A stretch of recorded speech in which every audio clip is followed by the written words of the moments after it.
Hi YouTubers, welcome to Hat Chat. I'm coming to you today in my 1920s wings hat because I want to talk to you about the movie on Netflix, Passing, and the fashions, the 1920s fashions that are in it, particularly millinery.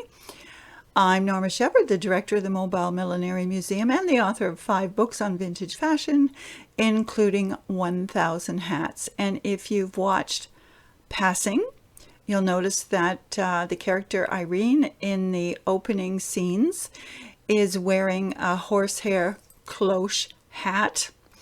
And we have several of those in the archives. Some in the exact same design as that hat, but they're a little hard for me to get to today. So I've brought 2 others just to show you the horsehair from that era. And you can see how it is joined. The stitching, the concentric circles almost look like wiring, the way this, really it's a type of braid.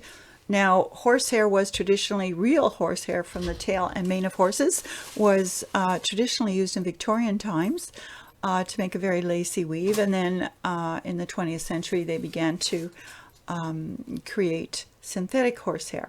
Now, this is another one that shows the stitches well, and these 2 very lacy, very lightweight hats from the 20s are of a pancake style, a cartwheel style, whereas the one that you're going to see in the opening scenes of Passing is a traditional cloche. So these are very distinctive, and replications or adaptations of these were made in the 70s, but these are very distinct. You can tell right away that these are from the earlier era. What's interesting about them is that 1920s dressing was very much about lightness in color, lightness in weight, lightness in movement, and this transparency goes along with that. Now, what intrigued me in the film was the hat. There's a lot of close-ups on the hat that she wears, and the banding where the brim joins the crown on that hat is covered with some grosgrain ribbon, much like this band is. So they also covered these with satin ribbon.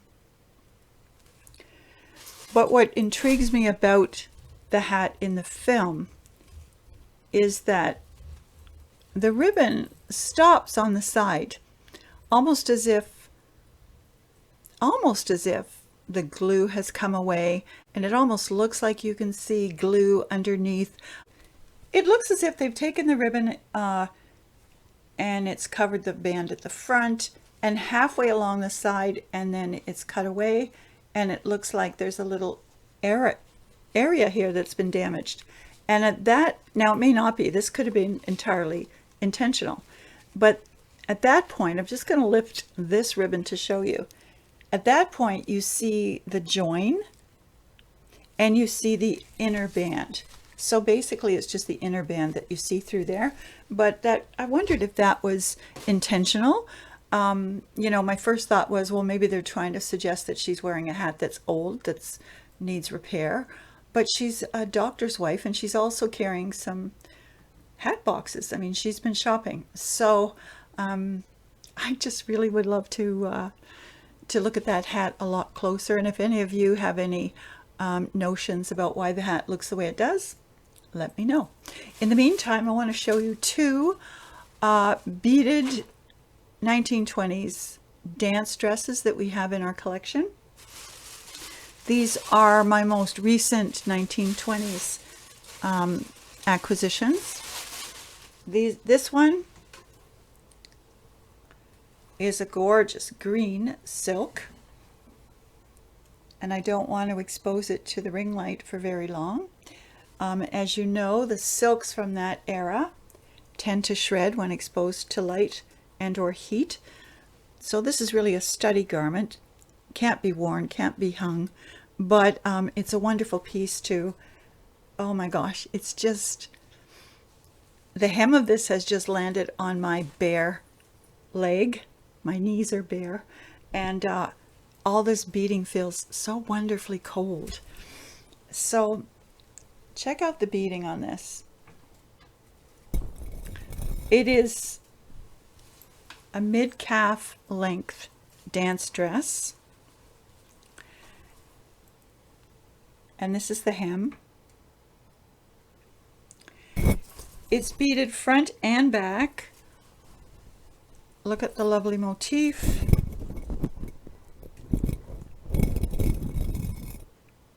It was an extravagant era, and this dress would have been quite pricey in its day. And in keeping, so of course the fashions as well were very light. The beading of course makes this heavier, but you still have the lightness of the silk and the lightness of movement. And if you get the opportunity to look at dance dresses from the 20s, even patterns of the dance dresses, you may be intrigued as I am as to the number of ways that they were able to create movement for dancing in the skirts. And this one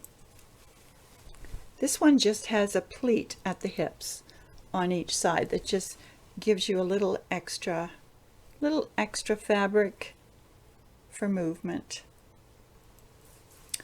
So that is the green, and I'm going to show you another.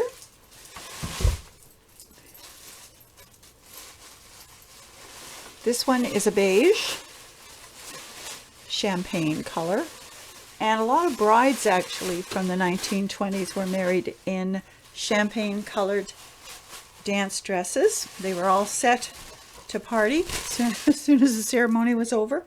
And now this one is also subject to the shredding at the shoulders.